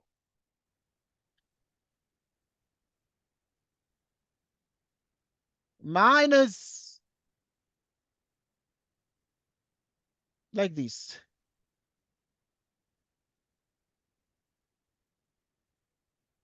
Cosine, wherever there is x, you put L. So that's going to be pi L over L minus the cosine of pi 0 over L. Now the L cancels here. So you have P equals minus W0L over pi into the L cancels, giving us only cosine pi minus. Here, the 0 makes everything 0, meaning cosine 0.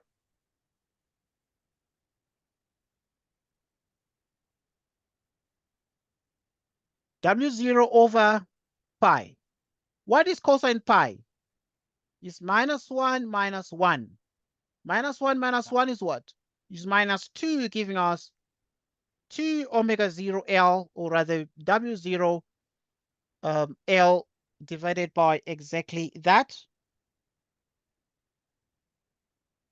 And this is the answer. Hence P is required. Hence P is required, which is the total load, is 2 W0L over pi. This here is the total load. Is the total load. Like this. Now we move forward to do the next thing.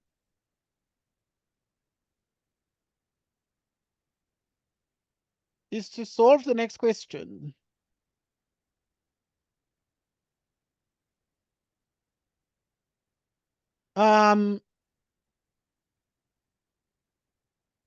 Showing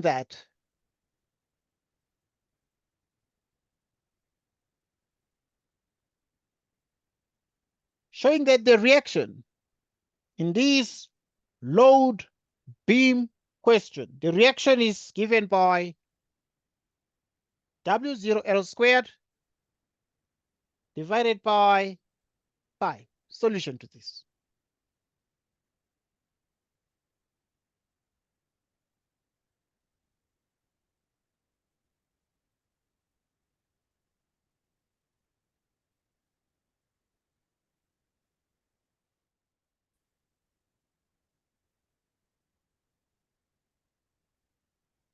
Solution to this.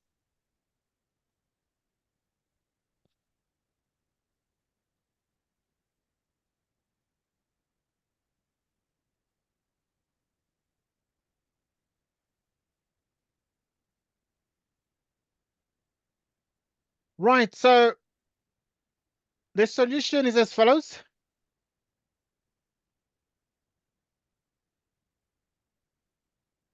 The solution is that the reaction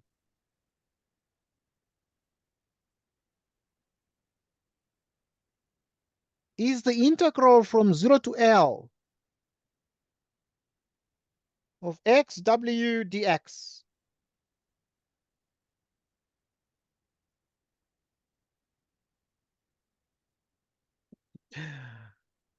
Yes. But what is this w?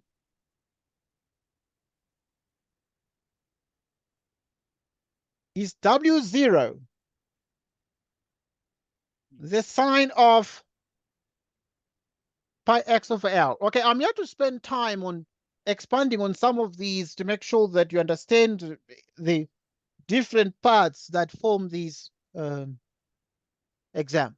Okay, right. So this is W, and you just substitute W, which is W0, the sine of pi x over L dx. Now, the next thing to do here is to try and analyze this in detail. We need to look at the specific parts that form this. What must happen now here? We're going to use integration by parts because there's x here outside and there's x inside the argument, so we're using integration by parts.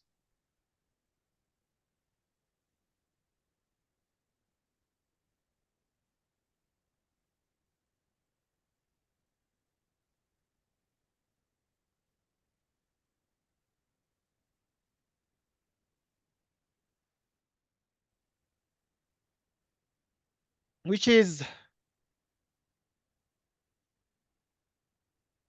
the integral from 0 to L, W0, the sine of pi x divided by L dx.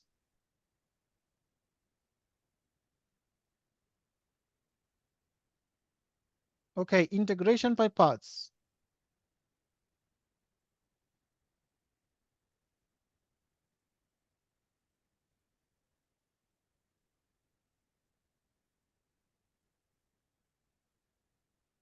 Minus the integral of v du.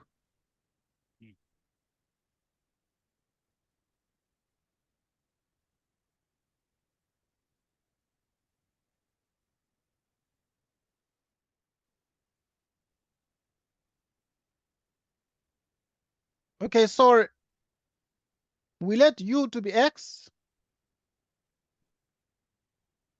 and then we take let u to be x, and then everything else is dv, which is w0, the sine of pi x over L dx.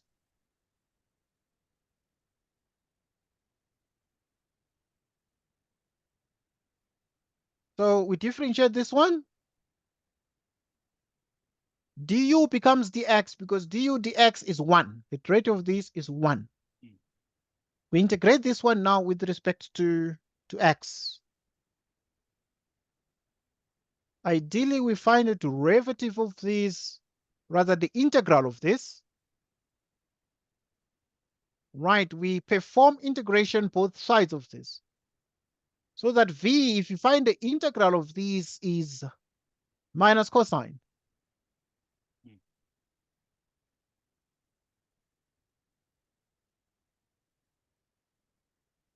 Cosine pi x over L.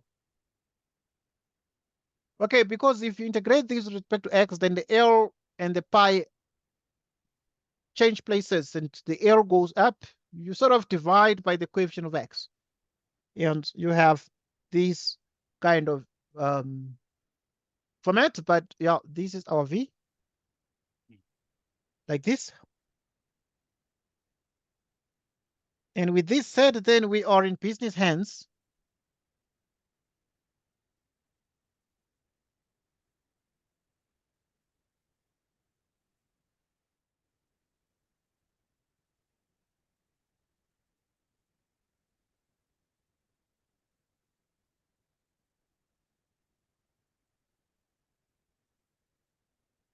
Which is pi x.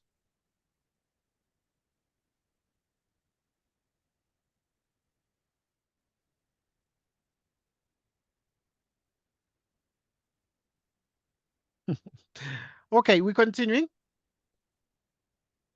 If this is the case, we use integration by parts.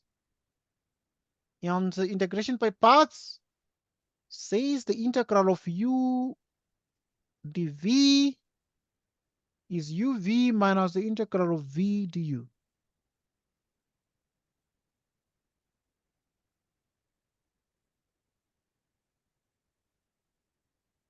So this integral here is going to be u. What is u? X. What is v? Everything here is minus w0L over pi. Minus w0L over pi. Okay, I'm yet to spend a bit more time on the volumes and areas of revolution. Okay, so cosine. Okay, I'm watching the time as well. Cosine of pi x over L. Like this. So this is like u v minus the integral of v. All this minus w0L over pi cosine pi x over L. V du, which is dx. Right. Let's continue. So what is all this here? Okay, so this here is the same as minus x W0 pi cosine of pi x over L. Okay, so negative by negative is plus. You pull out the W0 L over pi because it's a number. These, all of them are constants, and then you integrate the cosine becomes sine. But you sort of divide by this, or this L goes up and the pi comes down. You divide this by the coefficient of the x, and you have the sine of pi x over L, like so. And so what is this here? Well, it is the reaction is given by minus x W naught L minus x W naught L divided by pi.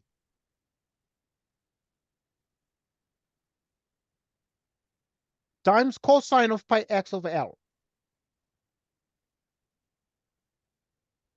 Cosine of pi x over L. Now here, this is like pi squared, and this is L squared, so it's W0 L squared over pi squared. Right, so it's W0 L squared over pi squared, the sine of pi x over L, times the sine of pi x over L. 0 to L.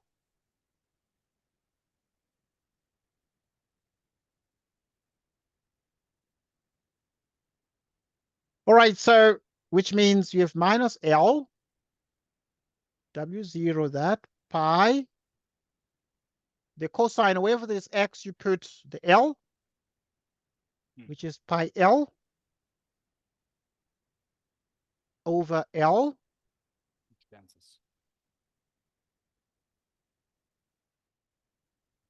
L squared over pi squared, pi L over L,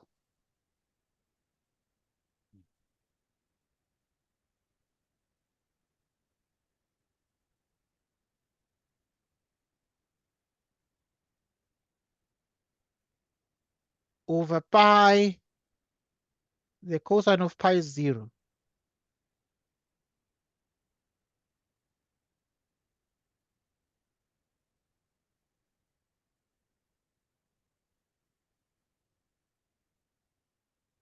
Pi 0 over that. Substituting wherever there is x, you put the 0 now,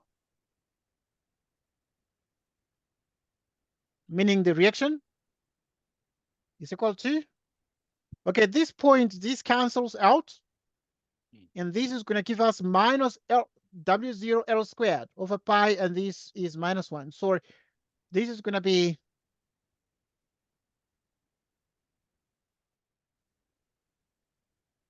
minus W0 L squared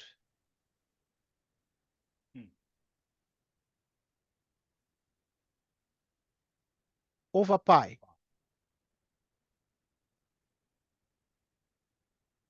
And this is the cosine pi.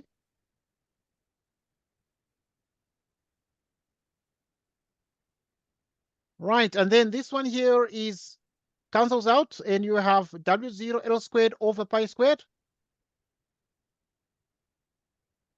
W0 L squared over pi squared, the sine of pi.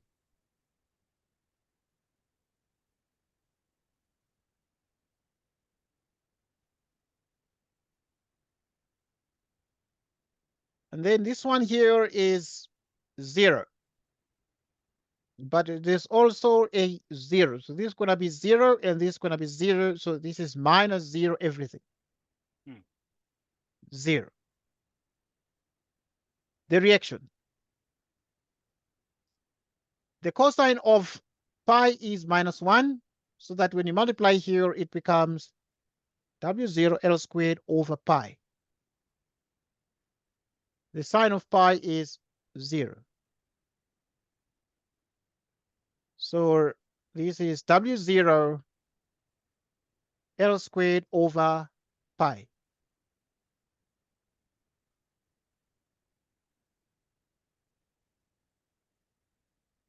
And the conclusion hence is that the reaction is L squared. You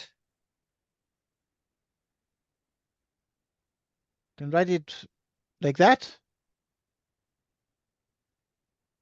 It's actually W0 L squared over pi. Now, this is the reaction as required in the question. And we are done solving this particular problem. And our time is sort of elapsed because what time did we start? Can you remember? I think quarter past, wasn't it? 7:15? Yeah, well done.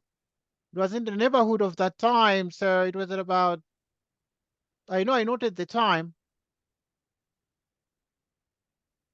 Oh, I can't remember now. I know I joined 7 o'clock. I don't know what time we started About exactly. 7:10. Yeah, All right, yeah, it it was could be, at yeah. about 7:10 that we started. Yes. Yeah, okay. Anyhow, I know that our time is elapsed, but yeah, I normally note the time on the screen because yeah, we started at 7:10, and this was our start. Oh, yes, yeah. Okay. Yes, I noted it here. Okay, if that is our start, then our finish. Okay, it's just 2 hours that we must take.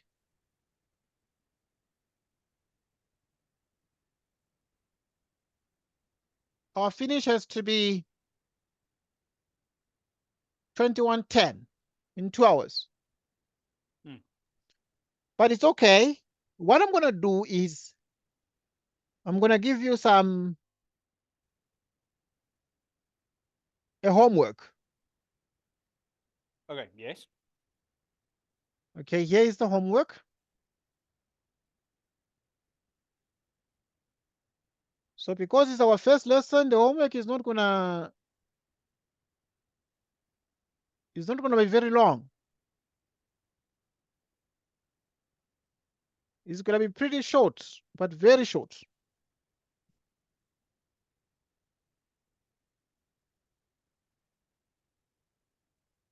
And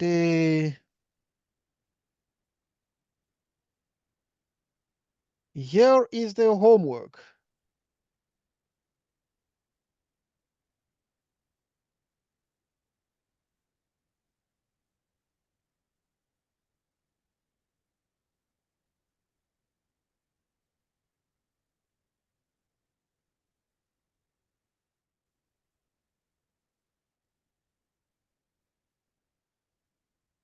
Okay, homework.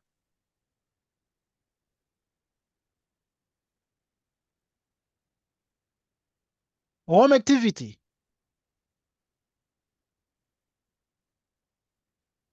Okay, number 1, find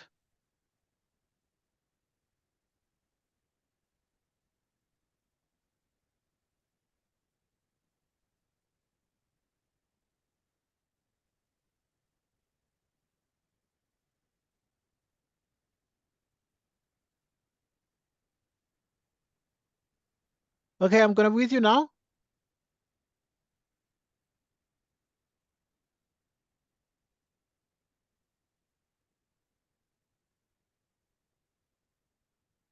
Okay. All right. See.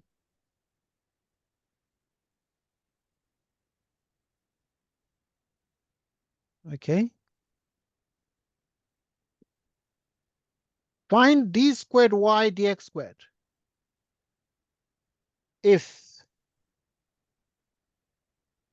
x is e to the t minus 1,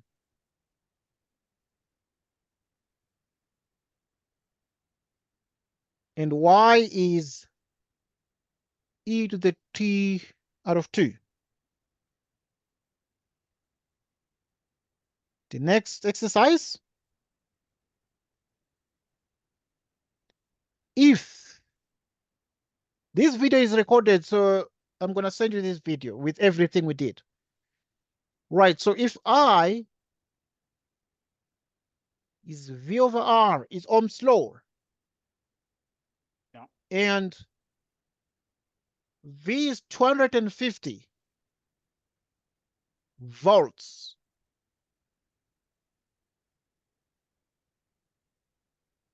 and R is 50 ohms.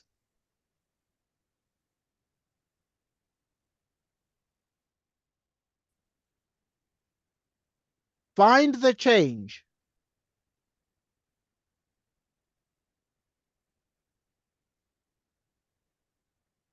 in I resulting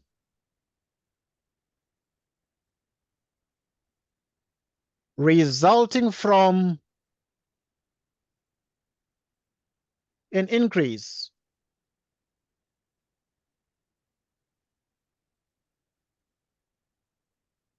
increase of 1 volt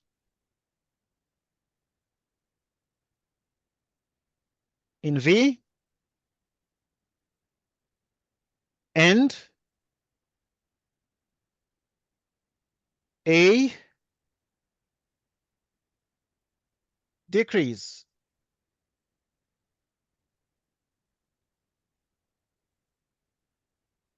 of 0.5 ohm in R. Okay, this is the home activity. So you just have these 2 questions. Thank you so So much. please come again. I said thank you so much. All right, excellent. I'm glad that we had this discussion today. Our time has elapsed, and we just obviously normally discuss for 2 hours. You are writing on Monday. We still have ample time. We can have our discussion tomorrow. Yes, Ideally, so that'll be yeah. perfect. But obviously it's up to you. Let me know. Yes. I'd like that.